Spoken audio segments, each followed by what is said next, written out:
Toib Ustaz, pertanyaan selanjutnya, bagaimana hukum berdoa di tahun baru? Nah, ini tidak dijabarin tahun baru ini Masehi atau Hijriah. Apakah termasuk keduanya gitu Ustaz? Baik. Berdoanya itu Ustaz.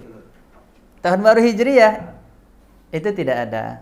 Yang tahun Hijriah saja tidak ada, apalagi Masehi. Adapun kalau kita mau berdoa, berdoalah kita kapanpun dan dimanapun. Ya, selama itu adalah tempat-tempat dan keadaan kita diperbolehkan untuk berdoa, maka berdoalah kita kepada Allah Subhanahu Wa Taala tanpa mengkhususkan suatu waktu. Sekarang ini coba kita tunggu sampai tahun baru. Apakah kita masih bisa hidup sampai di situ?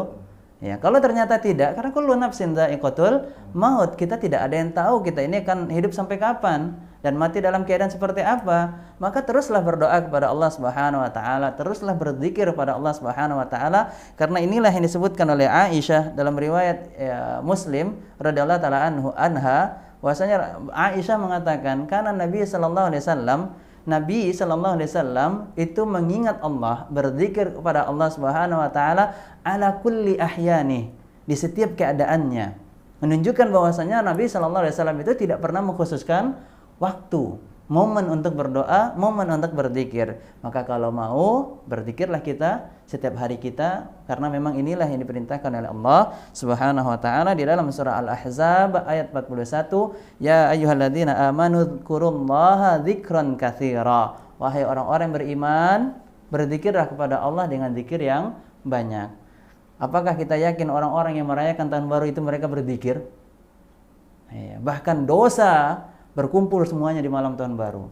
Dosa zina, syurbul khamr, syurbut dukhan, ikhtilat, kemudian melalaikan waktu daripada berzikir pada Allah Subhanahu wa taala. Semua dosa itu berkumpul di sana. Tabdzir, membuang-buang harta untuk hal-hal yang tidak bermanfaat. Kemudian banyak sekali hal-hal yang itu menjadi dosa yang diharamkan oleh Allah Subhanahu wa taala, dan itu berkumpul di satu waktu tersebut, yaitu malam tahun baru. Maka yang lebih tepat adalah kita tidak ikut merayakannya. Ya, seperti biasa kita melaksanakan aktivitas kita, karena ba'da Isya Nabi sallallahu alaihi wasallam beliau tidak memperbanyak bercakap-cakap. Kalau memang ada percakapan, pembahasan yang penting tentang masalah agama, beliau membahasnya, tapi kalau tidak langsung istirahat.